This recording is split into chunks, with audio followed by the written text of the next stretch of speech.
Assalamualaikum warahmatullahi wabarakatuh. Perkenalkan, saya Nurul Hikmah dari Program Studi Pendidikan Agama Islam Fakultas Tarbiyah dan Ilmu Keguruan.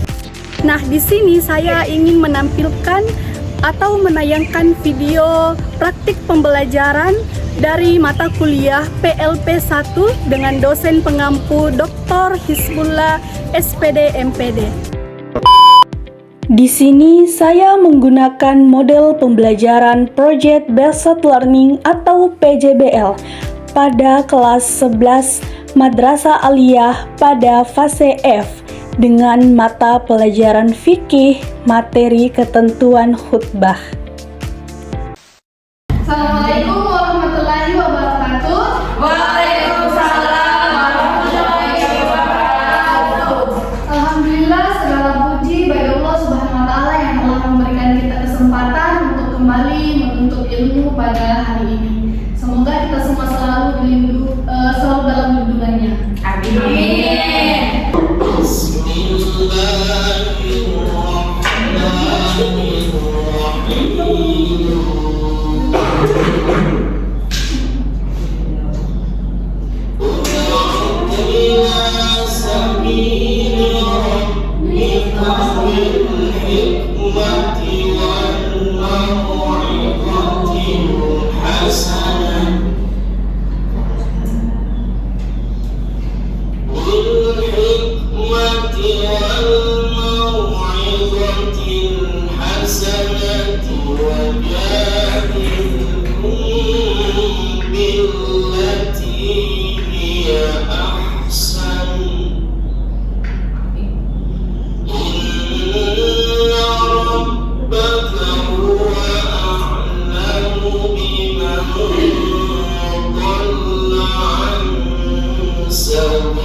Anak-anakku kelas 11A nih.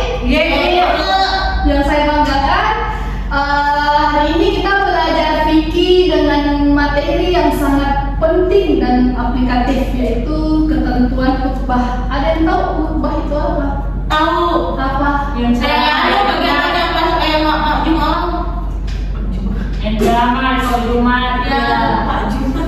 Oke, baik. Jadi hari ini pembelajaran hari ini tuh Ibu akan menggunakan pembelajaran model Project Based Learning, di mana pembelajaran ini tuh kalian tidak hanya belajar teori, tetapi juga kalian nanti akan disuruh menyusun dan mempraktikkan khutbah secara langsung. Oke, jadi tujuan pembelajaran kita hari ini tuh agar kalian mampu memahami ketentuan khutbah, mengikuti pengertian hukum, syarat, rukun, adat dan tujuan khutbah secara sadar, dan juga agar kalian mampu mengaitkan khutbah dengan kehidupan sosial agar menjadi pembentuk akhlak masyarakat, dan juga agar kalian mampu belajar dengan aktif, menyenangkan dan kolaboratif melalui proyek penyusunan dan praktik khutbah. Baik, tadi Ibu akan menayangkan cuplikan video khutbah singkat. Nanti dulu.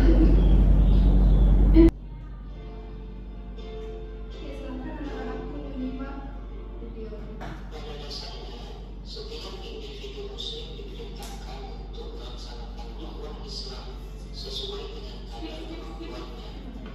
Sebagai seorang Aku gitu materi kamu sama lebih rinci mengenai ketiga istilah tersebut dijabarkan sebagai berikut.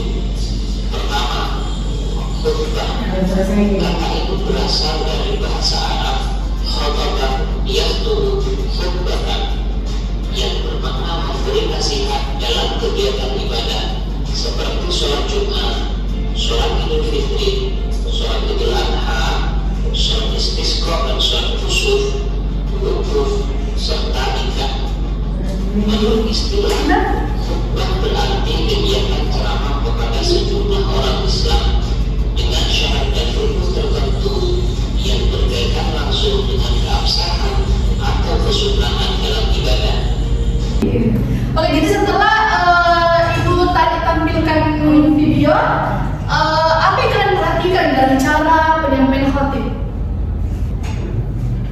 Oh, sebenarnya Bu. Jadi cara penyampaian khotib itu kan dia berceramah ya. Misalnya di sholat Jumat, sholat Idul Fitri, sholat Istisqa dan sholat lainnya. Jadi cara penyampaiannya itu haruslah melihat dengan kondisi masyarakat pada saat itu. Jadi harus menggunakan bahasa yang sopan atau biasa ada penceramah itu atau khotbahnya itu menggunakan pakai bahasa Bugis tergantung masyarakat di mana dia khutbah begitu. Baik, pintar sekali Bapak Syura.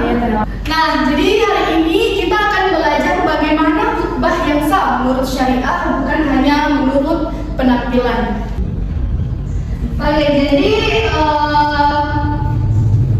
Ibu akan menjelaskan dulu tentang materi tentang khutbah. Jadi khutbah itu adalah penyampaian nasihat, peringatan dan pesan keagamaan secara lisan di hadapan jamaah. Nah, tujuan khutbah itu sangat mulia, yaitu mengajak kepada ketakwaan, memberi nasihat kehidupan, menyampaikan pesan moral dan sosial, serta memperbaiki akhlak umat. Nah, Allah Subhanahu wa Ta'ala berfirman dalam Al-Qur'an ayat 25 yang tadi mungkin anak-anak sudah lihat di video, yang artinya serulah manusia ke jalan Tuhan dengan hikmah dan pengajaran yang baik. Nah, artinya khutbah itu harus disampaikan dengan bijak, santun dan penuh kasih sayang. Selanjutnya hukum khutbah. Nah, khutbah itu ada dua. Dia hukumnya bisa wajib dan dia hukumnya bisa sunnah. Kenapa dikatakan khutbah dikatakan wajib itu pada saat khutbah Jumat karena menjadi syarat sah salat Jumat, dan khutbah dikatakan sunnah itu pada saat hari raya, nikah, istisqa dan lainnya. Nah, selanjutnya syarat sah khutbah. Nah, jadi agar khutbah sah harus memenuhi beberapa syarat. Yang pertama seperti dilaksanakan sebelum salat Jumat, khatib harus laki-laki, muslim, baligh dan berakal, dan disampaikan sambil berdiri jika mampu. Suara harus terdengar oleh jamaah, khatib suci dari hadas, menutup aurat dan dilakukan di waktu zuhur. Jika salah satu ini tidak terpenuhi, maka khutbah bisa menjadi tidak sah. Selanjutnya rukun khutbah. Rukun khutbah itu ada 5. Yang pertama membaca hamdalah, yang kedua membaca sholawat kepada Nabi, dan yang ketiga memberi wasiat tentang ketakwaan, yang keempat membaca ayat Al-Quran, dan kelima membaca doa untuk kaum muslimin di khutbah kedua. Selanjutnya ada khutbah. Nah, ada khatib saat berkhutbah itu yang pertama bahasa harus jelas dan santun, intonasi suara baik, tidak menyinggung pihak lain, tema harus bermanfaat, dan jamaah wajib diam dan mendengarkan khutbah. Oke, baik, karena Ibu sudah menjelaskan tentang pengertian khutbah, rukun dan lain-lain, sekarang kalian berdiskusi dalam kelompok kecil untuk menjawab pertanyaan. Jadi Ibu nanti akan kasih 3 pertanyaan untuk menjawab, untuk berdiskusi, menjawab pertanyaan. Selanjutnya Ibu akan suruh kalian menyusun teks khutbah atau membuat teks khutbah. Selanjutnya akan salah satu teman kelompok akan mempresentasikan ke depan. Oke, jadi Ibu akan bagikan lembar untuk lembar soal untuk berdiskusi. Oke, Bu. Oh, bagi kelompok. Sudah. 2-2. 3 kelompok. Oke, Bu.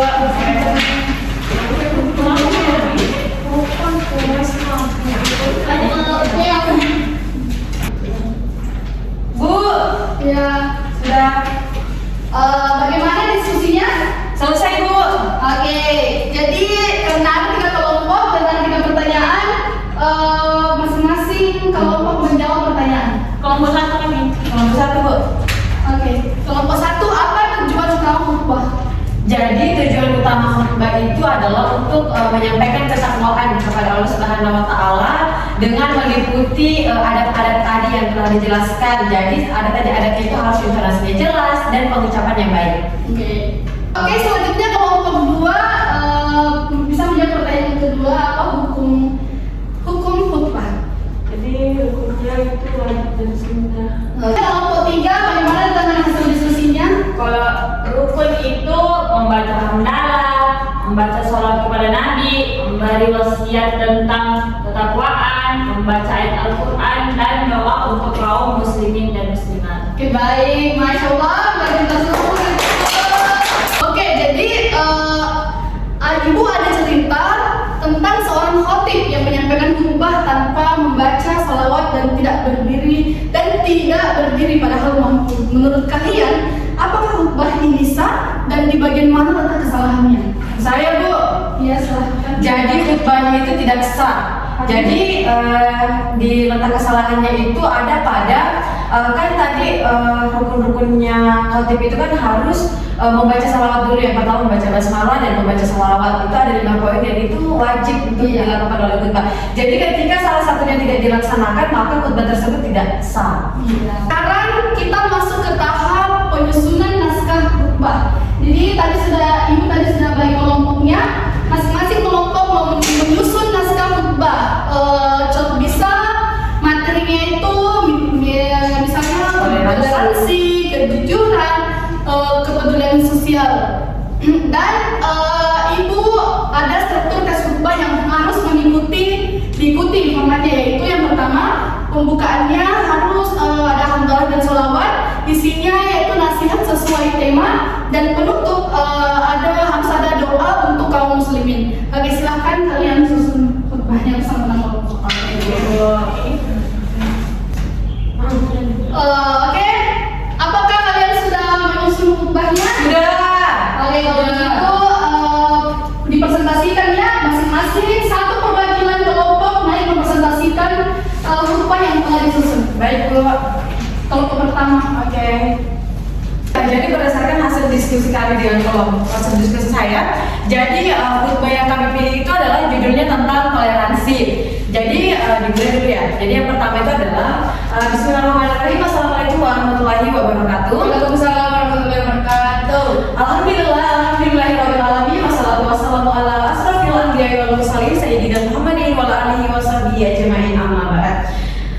Dari tempat yang suci mari kita senantiasa bersyukur kepada Allah Subhanahu wa taala sebagai pencipta alam semesta, dan juga kepada sosok yang telah menjadi suri tauladan bagi kita semua, yakni Nabiullah Muhammad SAW. Jadi hari ini kenapa begitu berubah? Jadi judul khutbah pada hari ini itu adalah mengenai toleransi. Berdasarkan ayat pada Quran surah Al-Kafirun ayat 6 yang berbunyi lakum dinukum waliyadin, untuk agamamu dan untuk agamaku. Jadi ayat ini menegaskan bahwa toleransi itu menjadi landasan bahwa kita harus saling menghargai, saling mengayomi, saling menghormati, baik itu kepada sesama muslim maupun kepada non-Islam atau non-Islam. Jadi dengan memaknaikan dengan ayat ini, kita akan tidak saling menyakiti, tidak saling mencampur aduk, dan tidak saling